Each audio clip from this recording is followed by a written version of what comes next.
Hi friends, Nanjil கரீர் சேனலில் இன்றைக்கி நம்ம ஒரு ரிச்சான ஃப்ளேவர்ஃபுல்லான முறுக்கு முசல்லம் எப்படி செய்கிறதுன்னு பார்க்கலாம். இது நார்மலாக ஹோட்டல்ஸ்க்கு போனாலே ப்ரீ புக் பண்ணி சாப்பிட்ற டிஷ்ஷு. ஆனால் இது நம்ம ரொம்ப ஈஸியாக வீட்லேயே எப்படி செய்கிறதுன்னு பார்க்கலாம். ஃபஸ்ட் மேரினேஷன் ஸ்டார்ட் பண்ணலாம். அதுக்கு ஒரு முழு கோழியை நல்லா தோல் நீக்கி க்ளீன் பண்ணி எடுத்துக்கோங்க. முதல்ல ஒரு பவுலில் 1 டீஸ்பூன் மிளகாத்தூள் போட்டுக்கோங்க, 1 டீஸ்பூன் தனியாத்தூள் போட்டுக்கோங்க, 1 டீஸ்பூன் உப்பு எடுத்துக்கோங்க, 1/2 டீஸ்பூன் கரம் மசாலா தூள், 1/2 டீஸ்பூன் மஞ்சள் தூள், 1 டேபிள் ஸ்பூன் இஞ்சி பூண்டு விழுது,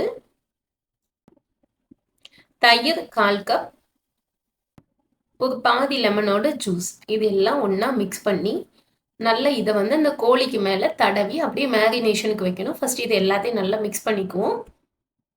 இப்போ இது சிக்கனில் எல்லா பக்கமும் படுற மாதிரி நல்லா தடவி விடுங்க. அப்போ தான் அந்த ஃப்ளேவர்ஸ் எல்லாமே சிக்கனில் நல்லா இறங்கியிருக்கும். சிக்கனை அப்படியே பின்னாடி திருப்பி போட்டு அதுக்கு பக்கம் உள் பக்கம் எல்லா இடமும் படுற மாதிரி இந்த மசாலாவை நல்லா தடவி விட்டுக்கோங்க. இது ஒரு 1/2 மணி நேரம் அப்படியே வச்சுடுங்க. இப்போ நம்ம சிக்கன் உள்ள வைக்க வேண்டிய ஸ்டஃபிங்கை ரெடி பண்ணலாம். இதுக்கு 1 கப் மின்ஸ்டு சிக்கன் எடுத்துக்கோங்க, அதாவது கொத்துக்கறி எடுத்துக்கோங்க. அதோட 1 டீஸ்பூன் இஞ்சி பூண்டு விழுது எடுத்துக்கோங்க. அடுத்ததான் 1 டீஸ்பூன் காஞ்ச மிளகாத்தூள் எடுத்துக்கோங்க. இதில் நீங்கள் காஷ்மீரி சில்லி பவுடர் வேணுன்னா அதை எடுத்துக்கோங்க, அது கொஞ்சம் காரம் கம்மியாக இருக்கும். அப்புறம் 1/2 டீஸ்பூன் உப்பு, அதோட ஒரு பச்சை மிளகாய் பொடியாக கட் பண்ணி வச்சுக்கோங்க.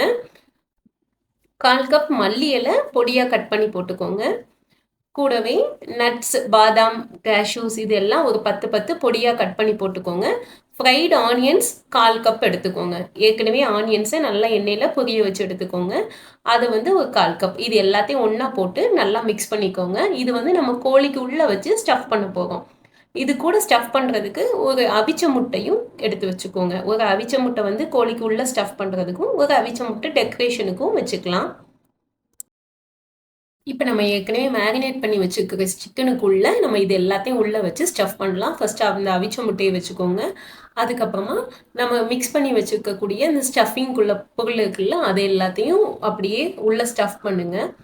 இது எந்த அளவுக்கு கொள்ளுதோ அந்த அளவுக்கு ஸ்டஃப் பண்ணுங்கள்.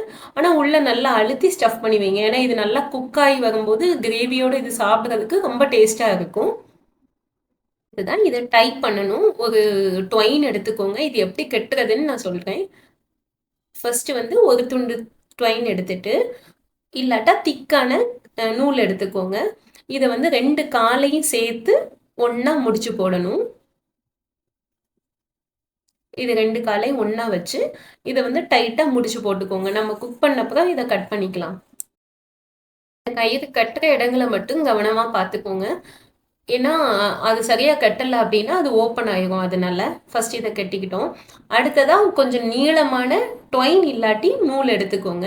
ஏன்னா இது இந்த கோழியோட உடம்பு சுற்றி கட்டணும். அப்போ அதனால ஃபஸ்ட்டு இந்த சிக்கனோட லெக்கில் இதை கட்டிக்கிட்டு ஒரு பெரிய நூல் எடுத்து அதை நேர் பாதியாக வச்சுட்டு அந்த சிக்கனோட காலில் அதை கட்டிக்கோங்க. கட்டிட்டு இந்த உடம்புக்கு மேலே அதை அப்படியே கொண்டுட்டு வரணும். கொண்டு அந்த விங்ஸுக்கு எடையோட கொடுத்து அப்படியே பின்பக்கம் கொண்டு போகணும். இப்போ நம்ம இந்த ஒரு பக்கம் இருக்கக்கூடிய விங்ஸுக்கு எடையோட கொடுத்து அப்படியே பின்பக்கம் கொண்டு போய் கிராஸில் கொண்டு போய் அந்த காலில் விடணும். இதே மாதிரி அந்த சைடு இருக்க நூலையும் அதே பக்கத்தில் இருக்கக்கூடிய விங்ஸுக்கு பக்கம் கொண்டுட்டு இந்த கோழி அப்படியே திருப்பி அதை இந்த நூலை அப்படியே கிராஸில் கொண்டுட்டு இந்த கால் பக்கத்தில் எடுத்து இது எல்லாத்தையும் ஒன்றா கட்டிக்க வேண்டியதான். இப்படி நம்ம கட்டும்போது நம்மளுக்கு இந்த கோழி ஓப்பன் ஆகவே ஆகாது. நல்லா மசாலா எல்லாம் உள்ளே இறங்கி நல்லா குக் ஆகும். ஆனால் அதே நேரம் அது ஓப்பன் ஆகாது. நம்ம குக் பண்ணி முடிச்சப்பறம் இதையெல்லாம் நம்ம கட் பண்ணிக்கலாம். இப்படி இதெல்லாம் நீட்டாக கட் பண்ணி எடுத்து வச்சுக்கிட்டு நம்ம அடுப்பில் ஒரு பேனை போட்டு இதை குக் பண்ண ஆரம்பிக்கணும். இப்போ அடுப்பில் ஒரு பெரிய பாத்திரம் வச்சுக்கோங்க. இந்த கோழி உள்ளே வச்சு வேக வைக்கிற அளவுக்குள்ள பாத்திரத்தை வச்சு சூடு பண்ணிக்கோங்க. சூடு பண்ணிவிட்டு அதில் ஒரு 3 டேபிள் ஸ்பூன் நெய் விடணும். நெய் விட்டுட்டு இந்த கோழியை மசாலாவோட அப்படியே உள்ளே தூக்கி வச்சிட வேண்டியதான். இது எதுவும் செய்ய வேண்டாம். தீ மீடியம் ஃப்ளேமில் இருக்கட்டும். இப்படியே உள்ளே வச்சுருங்க. மூட வேண்டாம் இந்த ஸ்டேஜில். இப்போ இப்படியே இருக்கட்டும். இப்போ ஒரு 3 நிமிஷம் நல்லா மீடியம் ஃப்ளேமில் வைங்க. அதுக்கப்புறம் கொஞ்சம் குக் ஆன உடனே அடுத்தது அத அப்படியே திருப்பி போடணும். ஒரு 2 ஸ்பூன வச்சு அப்படியே திருப்பி போடுங்க. 2 பக்கமும் ஒரு 3 நிமிஷம் இந்த நெய்யில வதங்குனா போதும். அதுக்கப்புறமா நம்ம தண்ணி ஊத்தி தனியா வேக வைப்போம். இப்ப 2 பக்கமும் நெய்யில கொஞ்சம் வதங்கிடுச்சு. இந்த ஸ்டேஜ்ல நல்லா கொதிக்கிற வெந்நீய 200 எம்எல் வெந்நீ எடுத்து இதுல விடணும். கூடவே 2 பட்டை, 2 கிராம்பு, 2 ஏலக்காய், 2 ஜாதி பத்திரி இதெல்லாம் போட்டு மூடி வச்சுடுங்க. இன்னொரு அடுப்புல ஒரு அடிகனமான பாத்திரத்த வச்சு 3 டேபிள் ஸ்பூன் நெய் விடுங்க. அதுல ஒரு 3 வெங்காயத்த பொடியா கட் பண்ணி போட்டு நல்லா வதக்குங்க. வெங்காயம் வந்து ரொம்ப மேஷ் ஆகுற அளவுக்கு வதங்கணும். அதனால நல்லா வதங்க விடுங்க. கூட வெங்காயம் சீக்கிரமா வதங்குறதுக்காக ஒரு 1/2 டீஸ்பூன் உப்பு போட்டு வதங்க வைங்க. வெங்காயம் நல்லா வதங்கினதும் அதில் வந்து 1/4 கப் தயிர் சேர்த்துக்கோங்க. தயிர் சேர்த்து அதை நல்லா மிக்ஸ் பண்ணுங்க. தீ வந்து இந்த ஸ்டேஜில் கம்மி பண்ணிக்கோங்க. இப்போ இதோட 1 டீஸ்பூன் காஞ்ச மிளகாய் பொடியும் 2 டீஸ்பூன் மல்லிப்பொடியும் சேர்த்துக்கோங்க. உங்களுக்கு கொஞ்சம் காரம் கூட தேவைன்னா அதுக்கேற்ற மாதிரி காஞ்ச மிளகாய் பொடியை கூட்டிக்கோங்க. கூடவே 1/4 டீஸ்பூன் மஞ்சள் பொடியும் சேர்த்துக்கோங்க. இந்நேரம் நம்ம சிக்கன் வெந்திருக்கும். இந்த நேரம் அந்த நம்ம சிக்கனை எடுத்து அப்படியே வெளியே ஒரு பாத்திரத்தில் வச்சுட்டு இதுல இருந்து மிச்சம் வந்திருக்கிற அந்த தண்ணி அந்த ஸ்டாக் இருக்குல்ல அதை வந்து நம்ம குக் பண்ணிட்டு இருக்கக்கூடிய மசாலால எடுத்து அப்படியே விடணும். இப்போ இந்த சிக்கனை அப்படியே தூக்கி ஒரு பிளேட்ல வச்சிடுங்க. இந்த ஸ்டாக் எடுத்து அப்படியே அந்த மசாலால விடணும். இப்போ நம்ம வதங்கிட்டு இருக்கிற மசாலால நம்ம அந்த சிக்கன் ஸ்டாக் தண்ணியை அப்படியே விடணும். இது அந்த ஃப்ளேவர்ஸ் எல்லாமே இதுலயும் அப்படியே சேர்ந்துக்கிடும்.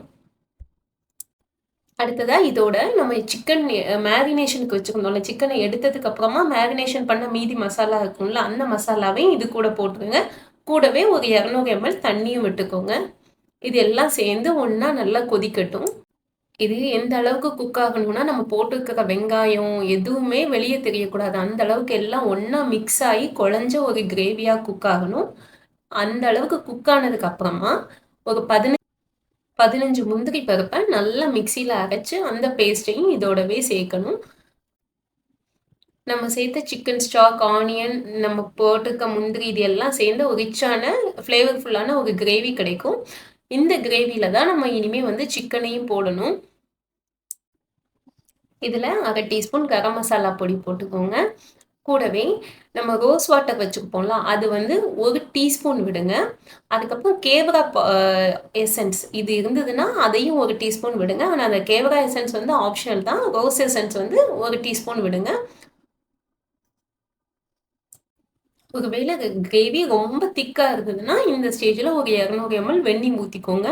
ஆனால் அந்த தண்ணி தேவைக்கேற்ற மாதிரி அட்ஜஸ்ட் பண்ணிக்கோங்க. ரொம்ப திக்காகவும் இல்லாமல் ரொம்ப தின்னாகவும் இல்லாத ஒரு மீடியம் செமி கிரேவி ஸ்டைலில் தான் இது இருக்கும். அதனால இது அந்த ரேஞ்சுக்கு நீங்கள் வந்து தண்ணி விட்டுக்கோங்க. இப்போ இதெல்லாம் ஒன்றா கொதிச்சு வரட்டும். இப்போ நல்லா கொதிச்சதும் இதில் நம்ம சிக்கனை வந்து தூக்கி அப்படியே உள்ளே வைக்கணும்.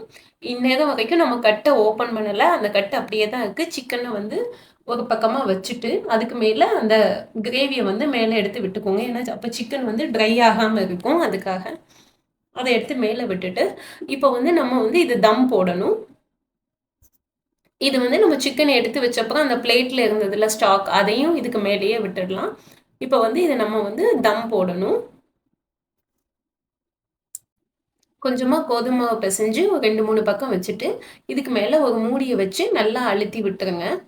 இந்த மூடிக்கு மேலே தனியாக கறி இருக்குல்ல, கறிக்கட்டையை வந்து நல்லா தீயில காமிச்சு தணலாக்கி அதையும் இதுக்கு மேலே போட்டு விடணும். அப்போ மேலேருந்து ஒரு கீழேயும் நல்ல ஸ்லோ ஃப்ளேமில் ஒரு மிதமான சூடு இருந்துக்கிட்டே இருக்கும். இது எப்படியும் அப்படி ஒரு 10 நிமிஷம் வச்சுட்டு அதுக்கப்புறமா ஆஃப் பண்ணி ஒரு 10 நிமிஷம் விடுங்க. அதுக்கு அடுத்ததாக இதை ஓப்பன் பண்ணலாம். இப்போ நம்ம அதை ஓப்பன் பண்ணி பார்க்கும்போதே நல்ல ஒரு கமகமன் வாசனையோட ஒரு நல்ல ரிச்சான ஒரு கிரேவி கிடைக்கும். சிக்கனும் உள்ள நல்லா வெந்திருக்கும். அதே நேரம் உடஞ்சிருக்கவும் செய்யாது. நல்ல ஒரு ஜூஸியான சிக்கன் கிடைக்கும். இதை அப்படியே சிக்கனை எடுத்து ஃபர்ஸ்ட் ஒரு பிளேட்டில் வச்சுடுங்க. அதுக்கு மேலே இந்த கிரேவியை விடலாம். அப்புறமா ஃப்ரைடு ஆனியன்ஸ், நட்ஸு, எக்கு இதெல்லாம் வச்சு உங்களுக்கு விருப்பமான விதத்தில் நீங்கள் வந்து கார்னிஷ் பண்ணிக்கலாம். ஃபஸ்ட்டு இந்த சிக்கனை எடுத்து அப்படியே ஒரு ட்ரேயில் வச்சுட்டு இந்த நூலை வந்து ஒரு பக்கம் கட் பண்ணிங்கனாலே அழகாக அது அப்படி வந்துடும். இழுத்து எடுத்துடுங்க. இந்த நூலெல்லாம் ரிமூவ் பண்ணதுக்கு அப்புறமா சைட்லயும் மேலேயும் கிரேவியை விடுங்க. இப்போ நம்மளோட மூக்கு முசெல்லாம் ரெடி ஆயிடுச்சு. இது வந்து கண்டிப்பா வீட்ல செஞ்சு பாருங்க. இது வரைக்கும் நம்ம சேனலை சப்ஸ்கிரைப் பண்ணாதவங்க சப்ஸ்கிரைப் பண்ணிக்கோங்க. ஃப்ரெண்ட்ஸ் அண்ட் ரிலேட்டிவ்ஸ்க்கும் ஷேர் பண்ணுங்க. Thank you.